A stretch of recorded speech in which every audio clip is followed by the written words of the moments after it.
Why are you the person who your kids rely on for stuff? Why are you the person who your spouse relies on for stuff? Why are you the person who your job goes to get important projects done? Why are you the person that your friends rely on you for help or support in some way? Think about that. You're that person. That means you are an incredibly important person in this whole web of responsibility. You're essentially the one holding it all together. You're listening to episode 180 of the Building Psychological Strength podcast, where we uncover the information, tools, and techniques to turn our mind into our most valuable asset.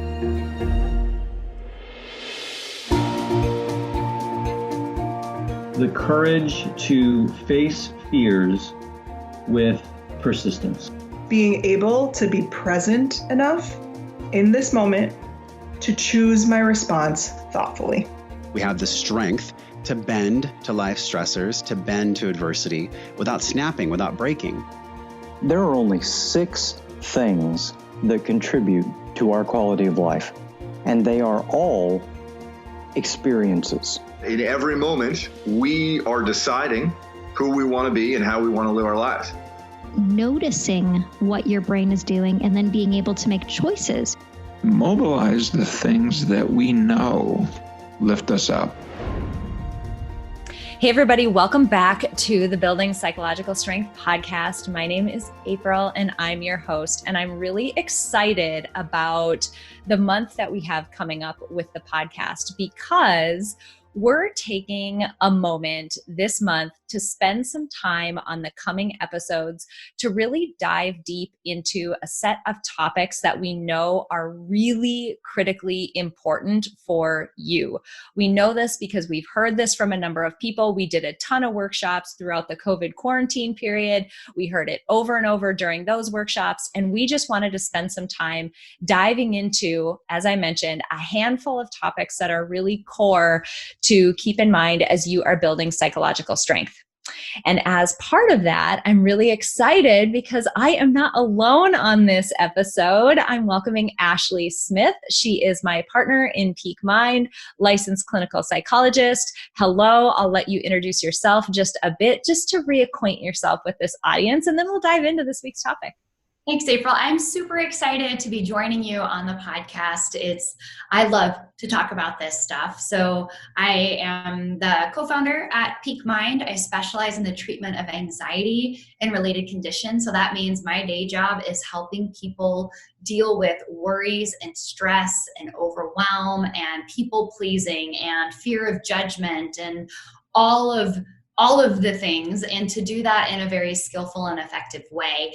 And I'm excited to be talking about the topics that we have lined up. So how about we just jump right in? I love it. So this week's topic is one that gets a lot of play on Instagram, actually. If you are a person who uses Instagram or Facebook or any social media, really, I promise you have come across a post that has a quote, something to the effect of self-care is not selfish. We've all seen it. We've seen it a million times, and we all sort of nod along and we double tap and we like it, or maybe we comment and we're like, yes, exactly. It's not selfish. And that's great, except I want to ask you, those of you who are listening, to be really honest. And I want to know how this goes down in your actual life. So let's maybe give a scenario. Let's say that you've had just a crazy day, like really crazy day. Your cup is empty. You have poured it all into the tasks that you had to get done that day. It is now, we'll say 4:45, and you have the choice. You're creeped up on the end of the day. You have the choice. Are you going to stop where you're at right now and go immediately to get your kids, move into that aspect of your day, whatever, and roll along with the day with the requirements that are, on your plate? Or are you going to stop for 20 minutes because you need it? And are you going to practice some self-care in that 20 minutes? Be honest. What would you actually pick? Right? I know. Well, and I think of it too when it comes to you get a request from a friend or a coworker or a family member to let's go with something easy, like to make a side dish for a get together, and you really don't want to go. You have a million other things on your plate, so much stuff to do. You haven't been able to work out or read a book or breathe. Do you say no?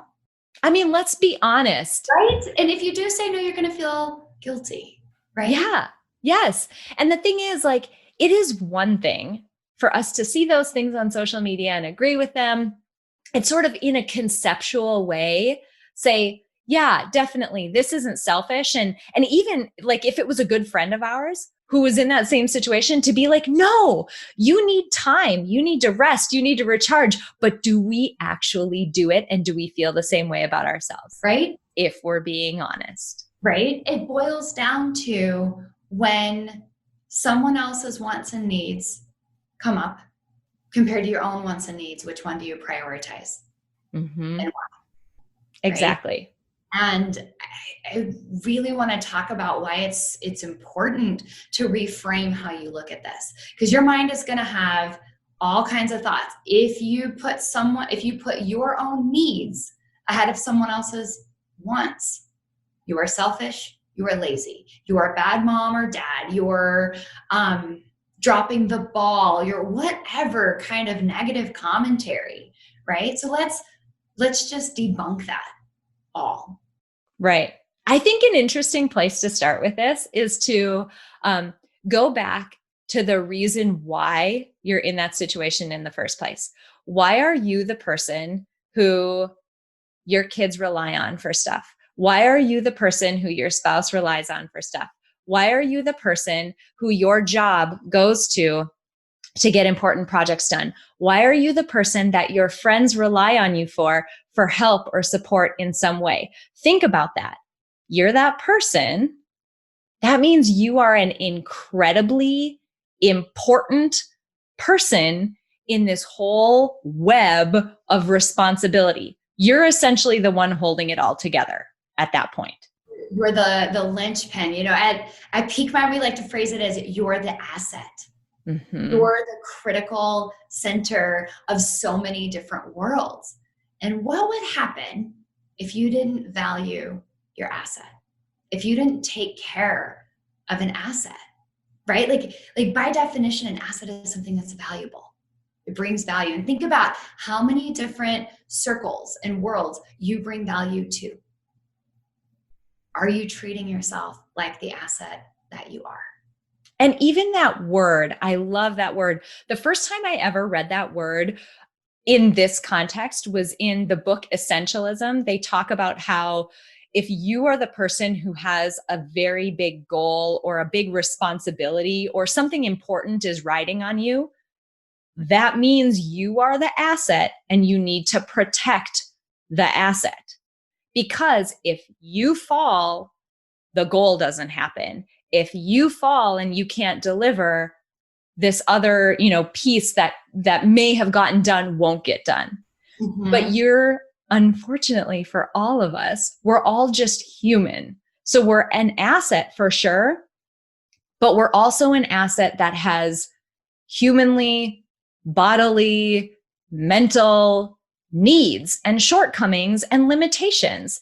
And it's the balance of those two things that we really want to hammer into your head during this episode to get you to start thinking about how stinking important you are because of everything that's riding on you. Mm-hmm.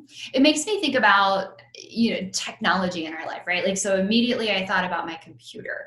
So much of my job hinges on my computer functioning properly. I had one, I don't know if you guys have ever had, I spilled a glass of wine on one, and that like just stops your world, and it had to be addressed, right? Or if you have a car that you rely on for transportation, what happens if you're not putting gas in the tank? If you're not doing regular maintenance, right? You rely on this car for every facet of your life. And if you don't take care of it, if you don't maintain it in the way it needs to be maintained, it's eventually going to stop working. You are no different. So as April's saying, that's such a good point, that as a human being, We have these biological bodies. They're awesome. Our brains are amazing biological machines, and yet they require maintenance. They require certain things. And I think a lot of people have kind of got it twisted of, oh no, because so many people rely on me, I can't take the time, energy, space to do the things I need to do to maintain and protect myself. And that actually works against you, setting you up to, I don't want to say fail, but it's setting you up to not really be the way that you want to be and to show up the way that you want to do all of these things that you need to and have to do. Well, because so many of us, this all comes from good places, right? We all want to show up for our kids in a particular way. We want to exceed people's expectations. We want to do a good job. But the reason why I love phrasing it as, unfortunately, we're all just human and we have our own limitations and needs, is that we have an unrealistic expectation that somehow I should not do this quote unquote selfish thing and take care of myself, and still I should have an unlimited repository of cognitive ability and energy and patience and stamina and whatever in order to show up the way I want to. And those are so dichotomous that the thing that, if I could stamp something in your brain, in addition to you are an asset during this episode, it's that the fact that you need a break, the fact that you need a rest, the fact that you need to recharge is not because you are weak or deficient or bad or somehow not good at whatever thing that or things you're trying to juggle. It means you're human and you're trying to do the best that you can. And so this is necessary, not selfish. Exactly. I mean, think about, if you don't recharge your cell phone, it stops working, right? And our brains are not these infinite supplies of patience and happiness and things. I mean, think about if we go back to that, be brutally honest with yourself place we started, when you're maxed out, when you haven't taken the time to eat a meal, to drink water, to breathe, to rest, to do something enjoyable. By the way, that's a need, not a luxury. What happens? Are you your best? Are you thinking clearly? No, we get that cognitive load and we get distracted and forgetful. Are you making the best decisions? No, because we're fatigued. Are you interacting in a positive, effective way with your child who's having a meltdown? I guarantee not. So if we look at it, if you really take a pause, step back and look at it, it's really hard to argue with the concept that you have to do some things to protect yourself, to maintain yourself, to support your brain and your body, because those are going to be the biggest impact on how your days go, and not just your days, but everybody else who depends on you. No Agreed. question. And I'll sympathize with people listening who, you want to be there for your kids, and there isn't a ton, and I'm going to use kids because they tend to be that soft spot, right? They tend to be where we go, when we want to argue against stuff like this in our mind. So much about our culture focuses on quantity, the quantity of time that we spend with someone, and we neglect to think about the quality of the time that we're spending with them. So in my example at the beginning of this episode, it's 4:45. You could pick up your kids, or you could spend 20 minutes reading the most ridiculous fiction, whatever your vice is. I'm not going to judge, novel. You're going to do that. How luxurious, how frivolous does that feel? But how much better, let's say it's 20 minutes. How much better is the rest of your evening going to go if you give yourself that 20 minutes, right? It's markedly different. So the experience you have when your cup is completely empty compared to the experience you have when you take that little moment for yourself, it's fundamentally different for everyone. Mm-hmm. Absolutely. Absolutely. And if you need another example, something that I love to tell people, because it just seems like ridiculous and outlandish, but I love talking about, and I'm gonna say something that seems not related, but I promise it is. I love talking about Michael Phelps in this situation. Mm-hmm. If you want to have a fun time, Google Michael Phelps competition day routine. There's a lot of them out there. There's a lot of versions of his routine. Find the most detailed one that you can. Michael Phelps is the most decorated Olympian athlete that we've ever known, like ever in the history of ever athletes. His competition day routine starts the day before, and it is insane. It is so detailed, down to how many eggs he's going to eat, down to which earbud he takes out first and when, down to what side of the platform he steps onto and when. I mean, it is like scripted to a T. And there's a reason for that, because this is the routine that sets him up so that he can show up as the asset that he is and perform at the level he wants to perform at. So here's the question I have for you. If Michael Phelps can't do it without the support of his, call it a self-care routine, because it is, if he can't show up and perform at the level he wants to without doing it, what makes you think you can? Like, this dude's the best athlete we've ever known, and he can't do it without doing that. You're an asset too, and you need the same stuff that he does. Exactly. I love that. It just puts it in routine, not in routine, it puts the routine in perspective. Yes. Right?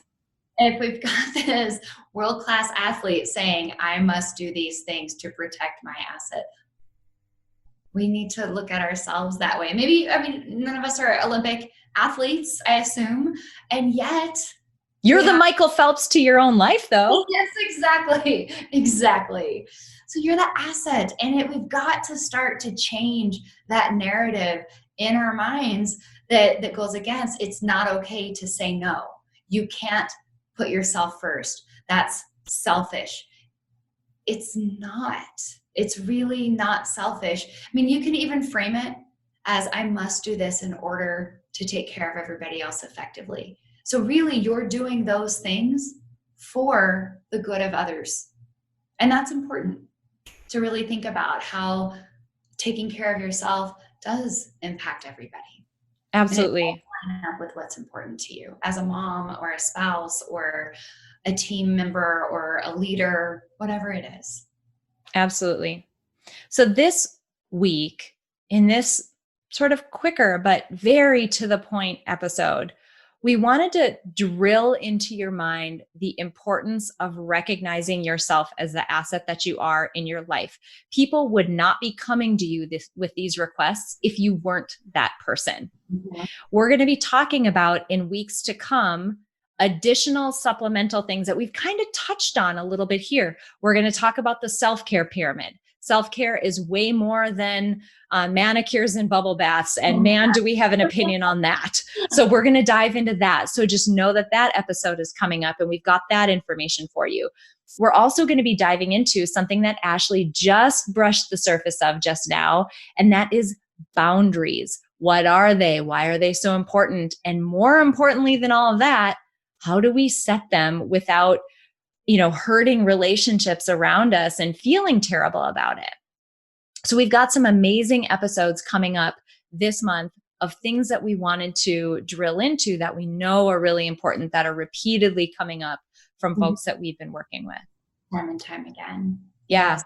Absolutely. So this week, really, as much as you can, I want you to be watching for ways that you are the asset in your life. Who are you showing up for? What requests are they making of you? What things are responsibilities on your plate? Pay attention to it all, and take just a second to celebrate the important role that you're playing in all these people's lives and in all of these different arenas that you're operating. You are such an asset to everybody around you, and you need to treat yourself accordingly. And we want to be able to provide you in these episodes coming up with the support you need to show up as that asset. I'm going to pause and make sure that there's nothing else, Ashley, that you want to say, because I just went on a little tirade there. Great place to wrap this one up. I want to go into all of those topics, but another day. I know. I love it. Okay. Amazing. Thank you guys so much for sticking with us for this episode this week. We want you to know how much we absolutely adore and care about each and every one of you. Something that came up during I mentioned our workshops in the COVID quarantine time period is that Ashley and I really had some time to sit down and reflect and think about the core of what you need in order to build psychological strength, the core skill sets, tools, techniques, all of it, and how we would deliver it to someone so that they can be most effective in building it and really supporting the asset that they are. So as we close out this episode, I want you to hear just a little bit of information about a really sting exciting thing. You're going to share? I'm freaking out. I know. So I'm so excited. I'm going to let the cat out of the bag. So yeah, do it. We are releasing our, I hate to call it a course because it's so much more than a digital course. It's really a guided experience. It's called Ascend, and it is a powerhouse. It is jam-packed with education, hands-on exercises, new skills and techniques. Let's be honest, it's all well and good to say, yay, I'm an asset, but how do you really put that into practice? And what tools do you need? What skills do you need to protect that asset? We're going to give them to you. And so we are so excited to release the Ascend program. Yay! So as we close out this episode, you'll hear a little bit of information about that, including where you can actually go to get more info. I'll make sure I put that link at the bottom of or at the show notes page. And also if you're, listening to this episode on your mobile device, you should be able to just scroll down in whatever podcast app you love to use, and the link will be right there. We hope you'll check it out. This is a beta program, PS, which means it is psycho cheap compared to what it's going to be. We're issuing it that way just because this is the first time we're going to be putting it out there. It's lifetime access. So if you at all are thinking that this is something you might be interested in, I would not wait, because as soon as we start getting people through this program, we're going to start moving the price a bit. So if you're interested, now is the time. Thanks you guys so much for joining us this week. Excited to see you next week for some more very core fundamental topics. Tell me if this sounds like you. I'll finally be happy. I'll finally take a breath. I'll finally find some balance when I get through this crazy season of life. We hear that from so many people, and the fact is, many times, life is just a crazy season. All of it. Between your career, your family, your community obligations, attempting to have a social life, and trying to fit in self-care, whatever that is, we end up feeling stretched so thin. Now I want to challenge you to think about things differently. Rather than focusing on external circumstances and their impact on your happiness, your sense of ease and balance, and your mental well-being, what if instead you focused on something you can actually control? What if you built the psychological strength that would allow you to thrive through life when things are going well and even when they're not? What if you could feel less scattered, more in control, less anxious, more peaceful and joyful? We want that for you too. That's why we are so beyond excited to announce the beta release of our signature Psych Strength Building program, Ascend. This program combines evidence-based tools, techniques, and information from the fields of psychology and life design to focus on 3 important modules: you, your mind, and your life. Learn your unique combination of strengths, values, and identity, and the ways in which they interact and lead you to approach life in your unique way. Dig into your mind to understand the conscious and subconscious processes that act as a lens through which you experience life. And finally, harness the power of life design to begin to steer your life into alignment with who you uniquely are. Enrollment in this beta round of Ascend is open now, and because it's our beta round, the price is astonishingly low. So if you have ever had even a suspicion that you could benefit from building psychological strength through a guided, science-backed experience, now is the time. Visit www.peakmindpsychology.com/ascend for more information and to join us. Friends, it is time to build psychological strength. It's time to live by design and not by default. It is time to live like your life depends on it, because it does. Join us in Ascend by visiting www.peakmindpsychology.com/ascend. That's www.peakmindpsychology.com/ascend.